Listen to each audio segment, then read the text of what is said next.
Alright guys, TacticalRab back again today. Hope you're doing well and enjoying your day so far. OpTic Nation may be back on the menu for the first time in years here in the Call of Duty League, with MBoZe and Methodz looking to get involved in the Challengers Cup. They've been trying to get Scump involved as well, but he seems to be lacking in motivation right now, is what he was talking about on stream last night. Doesn't really want to get involved in the Challengers Cup, but isn't ruling out a return to competition at some point in the future. Very much intrigued to your thoughts in the comments below. Hit the like button if you enjoy. Subscribe if you're new as always, just to share the full context of this. Clay says, only fellow, put it upside down, trust. And then Clay does it as like, brother, what do you mean? It activated apparently. And then Clay was saying, actually, I was kind of throwing after this, so maybe there's a reality to it. Also wanted to follow up quickly because we saw the other day there was discussions, I believe, between aLLeY and Daniel Sai about the potential of a female league. I think that aLLeY's been helping to start something like this up with the WXC or whatever, which I'm pretty sure is related to aLLeY. I think she's heavily involved in this. And there's a tournament coming up relatively soon, so I hope this works out. I know it's always a controversial subject within esports when this is mentioned. Also, like, Arcitys just reminiscing on the good old days, spawning into first map frequency, having the ICR out, and I think even Octane said, you know, going to the first tower point, shot punch the guy, like the good old days of Black Ops 4, and Arcitys certainly missing those. Yes, the game nowadays isn't quite what it was, but also that was a good year for Arcitys and the guys. They won the World Championship on E-United at the time. New glitch as well, I thought it was pretty funny that Jetski mentioned here. I don't know if this happens all the time or just some of the time,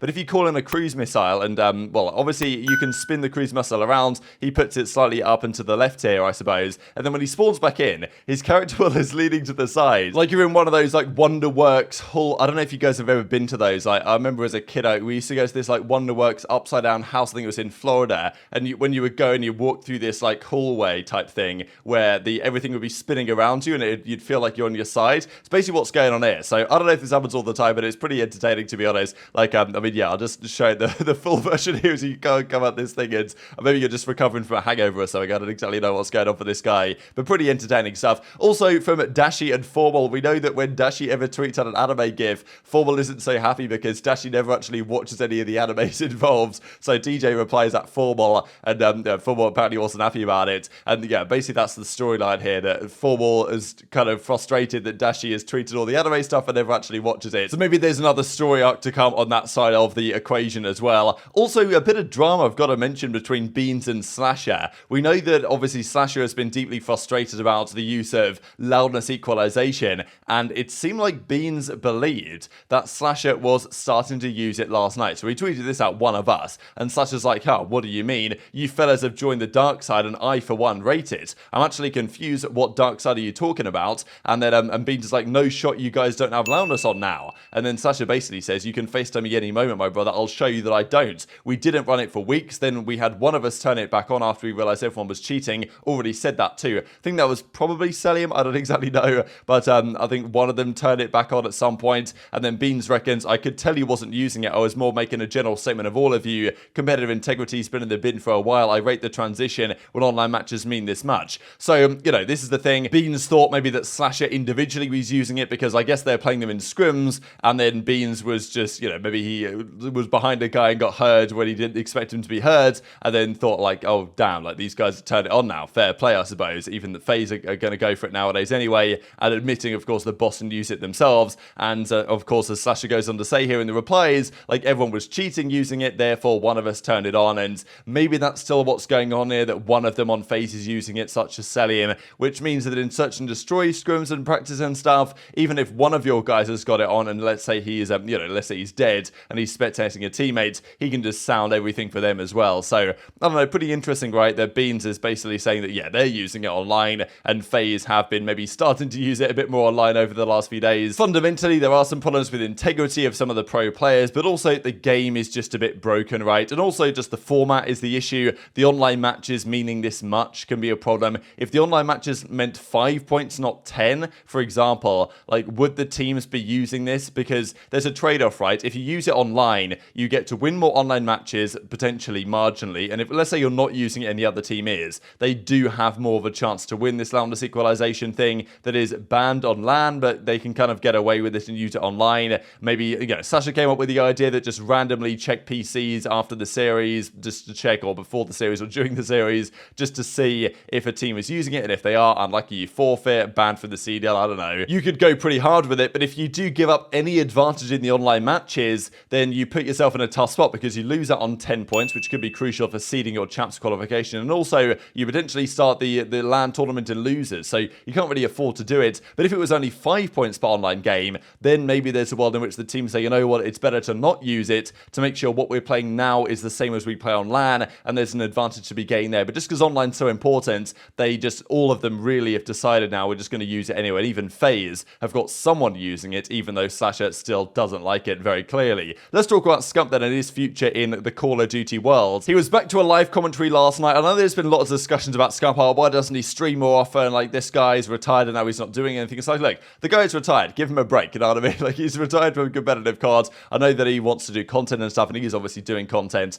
But, you know, I think it's understandable that he needs a little bit of time to really reconfigure his life. It can't be easy when you've been playing COD competitively every day for so long to now figure out, okay, what am I going to do in my life now? What does the schedule look like? What should I do on a daily basis? What do I stream as well? Because I know that often Scump always seems to feel like, oh, he needs to stream COD. If he's not playing COD, then people aren't going to be entertained by him. And he obviously has that kind of streamer personality, entertainment element that you need to be a successful streamer. But people would watch Scump playing anything, right? This guy could just load up chess and I'm sure he'd get a load of viewers doing it. So I think sometimes Scump needs to just, like, you know, not care quite so much about what he thinks that the viewers want, because it was the same story when he retired. Like, he was super worried that the fans would not, you know, be really angry that he was retiring right mid-season, and that wasn't the case at all. And I think that Scump often, like, he looked at the fan base that he has and he thinks, oh, they'll want, you know, they'll think this if I do this. And the reality is they just want to watch Scump play the games, like whatever game he's playing, and like Scump's personality in general. So I think Scump needs to, you know, maybe chill out a little bit more in terms of, I think he overthinks sometimes, and he was discussing this while he's not streaming, or why he's not streaming last night. I'll show a couple of clips here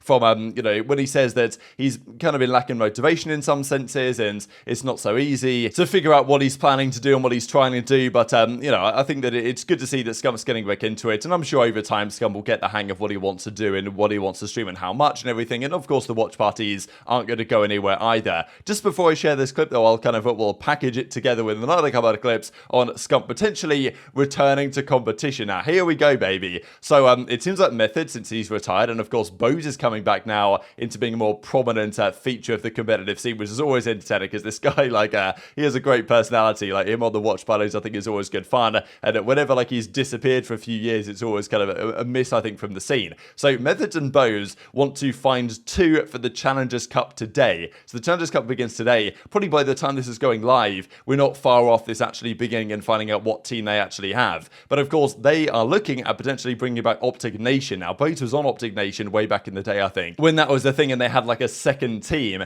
and it would be very entertaining, and clearly Methodz and MBoZe think great content to actually play in a Challengers Cup from the ground up and see how it would go. Now, of course, ideally, Methodz would like Scump to be involved. If they could get, you know, Scump and Karma, or like Scump and Crib, or something, can you imagine, involved in this game, like, that'd be very interesting, and I'm sure everyone would be watching, more so than even some of the competitive matches. And even MBoZe is like, look, if anyone needs one for the cup, hit me up. So I think initially he tweeted this, and then Methodz was like, hey, yeah, let's do it. And then it's like, okay, we're looking for 2 now. So that's the plan. They then asked Scump, like, hey, do you want to play in this? What are your thoughts? And Scump was like, you know what? I'm not really feeling it. It would be entertaining to compete at some point, but Scump doesn't really feel like returning to comp right now is the way to go. And look, it'd be really entertaining if some poor team signs up for Challengers Cup #1 and has to play Scump round 1. Okay, it wouldn't be a poor team for them. They'd have a great opportunity to play against the king. But Scump said, look, not really feeling it, probably won't compete in it, maybe doesn't make sense for Scump right now, doesn't really want to do it, but nonetheless, good content coming soon, and the idea of like an OpTic Nation return would be very entertaining. Yeah, I don't know, I just been going through it a little bit. It's been hard for me to be motivated. It's been such a drastic change in my life. Obviously, I retire, right? And we instantly have, we have the watch parties, stuff like that, which were great. But other than that, it's just been like weird in my mind. I haven't really been able to think about content as much as I'd like to, but I'm starting to get into it. So just bear with me. There will come a time where everything is a lot smoother and everything will be, you know, trying to get back into the swing of things. I think I am going to call it, guys. I'm not going to lie. I think I am going to call it today. If Zin and them are playing that Challengers tournament and I don't end up playing in it, which I'm not going to lie, I really don't want to play in it. I know you guys want me to play in it, but I really just don't want to play in it. So we're good to play if we want to play it. Are you actually about to play? I actually might. Wait, are we actually gonna? I need to know. I mean, we got to find 2. Yeah, Unless let's Tommy go. is down. Don't put me in this position. I know you're not going to play. That's why I said we need to find 2. Damn, bro. Play challengers? Yep. Play the Challengers Cup. Ooh, And listen, I have points. I mean, we're going to have a good seed. There's no way, chat.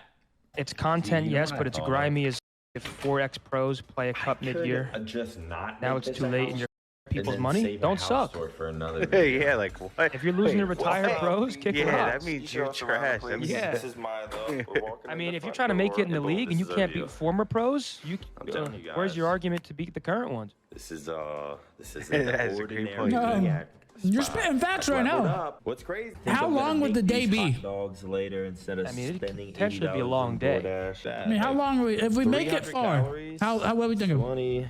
We make it far. We're gonna be live all. Could We're gonna be better, but, on like, all when I say day, bro. perfect, But what, I'm not bro? gonna be How, eating completely perfect. it's Had to the drink only rest of weekend we this. could ever do You this do, for the like, most part, at least for a 60 while. grams of protein, get a little flavor. It is with true. blah, It is blah, the only blah, week we can blah, do other stuff, fries and shit.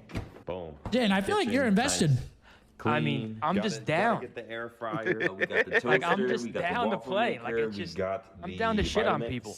I mean, you know how it's gonna be when we lose, though. You know it's coming. I don't care.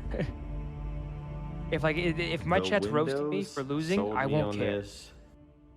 Granted, you'll have The a lot couch more chatters roasting fits you, in but here, like, Correct. luxurious. then you walk out to Actually, the hot kinda tub, want a dip your black feet couch. in, We need a black and you're ottoman. golden. So what do you guys think about this, right? I know there's been discussions for years now on, okay, what about the OpTic Academy? Because other teams have done academies, the subliners, even London had an academy, obviously Rokkr still have one, Toronto had a couple even over the last couple of seasons. Some teams have done it successfully, OpTic never really did. There was the Texas Nation team last season with General and Kismet and Havoc and those guys that did very well online, and then of course a lot of them got picked up into the league and the team kind of collapsed effectively. And they were kind of, because General was on that team, a partner to OpTic Texas last year in terms of they could practice them in search and destroy. I believe they played a lot of scrims last year, the OpTic Texas roster up against the Texas Nation team that wasn't officially related to OpTic, but you know, because General was there on that team and he was the sub for OpTic, that made sense all across the board, and they got good practice against their academy roster. That's one of the benefits of having an academy. You don't need to scrim at search against pro teams, so they can pick them on what you're doing. You can play search practice against your academy team and kind of hide things from your opposition as a result. But I know that Hex has said a couple of times that the way that the CDL supports the challenger scene isn't enough, in his opinion, to make it worthwhile to actually form a challengers roster, which I can totally understand. So they just haven't done it yet. But the idea of not having a challengers roster, but having like a team every so often between like Karma, Methodz, MBoZe, Scump, like whoever they can get in, maybe even Forward if he happens to be free, to just play with maybe a couple of other guys they bring in for fun in these challenger tournaments and be very entertaining, and clearly Methodz thinks is a good idea. So hopefully that goes on today, but seemingly Scump won't be involved for now, but he hasn't ruled out the possibility of competing at some point in the future. We talked about that the other day, but for now it's unfortunately probably not going to happen tonight, it seems, and you can't exactly blame him. The other thing I wanted to mention here was from Doug Sense Martin, thought it was pretty cool. He quote tweeted this last night, November the 20th, 2011. That was when Quantic Next Threat were crowned the 2011 national champions. Here he is, Doug Sense Martin in the middle of it. Like, he looks so different then when he had his glasses on. I thought, like, his glasses are so funny back here. It was so cool. Yeah, these are the guys that won that tournament at the time. Big moment in Doug's career, of course. And even speaking of Doug, I thought this was, I mean, people were tweeting this as straight up asinine of Clayson to tweet this out. But there was a Reddit thread last night which discussed who's the worst player to ever win an event. Now, honestly, I know people are saying, oh yeah, Doug. Like, this is not true at all. Doug, back in Advanced Warfare when he was winning events and Ghost, was a very respectable player. Yes, nowadays he might not be the most talented individually, but Doug was a very crucial part of those victories he had back then. So, like, okay, if you look overall in terms of current ability for players that are still competing from back then okay, maybe Doug's in the conversation. But back then, when he was actually winning these events, like, no way. Doug was way better than people give him credit for, I think, in Advanced Warfare. The players that come to mind, like, okay, firstly, people said Spart from last year's kind of Los Angeles Guerrillas team, which is, it's an interesting one, because Spart's, like, he was great at that event, right, with the Volk, but, you know, since then, it's not been good. So maybe that's an argument. I know that some also said Theory. The first one that came to mind for me, I will admit, was Theory from World War II. He was on Team Caliber, won 2 events back-to-back in that game, and, you know, he had a .78, I think, to win NOLA, which is so impressive, to be honest. To drop a less than a .8 and win an event was crazy good, which gives him, like, you've got to give him credit, right, because he was obviously super impactful to the team to drop a .8 and still win. But from an individual skill perspective, competitive. Theory, you know, wasn't exactly frying, let's say, but he did win 2 events back-to-back and was pretty good previous to that as well. I know that some others said silly from, you know, because he won the World Championship, right, in the World War II days, and I know that a lot of people were throwing his name in the ring as well, so I thought it was funny, right? I wasn't really going to talk about that thread. I thought it was pretty, you know, pretty brutal for some of those guys, but Clay just straight up tweeted out and sees a lot of replies here from, you know, Merc and Jake, you know, you're in hell for tweeting this, so pretty entertaining stuff, but very much enjoyed your thoughts and all this stuff in the comment section below. Hit the like button if you enjoyed, subscribe if you're new, take care, and I'll see you next time.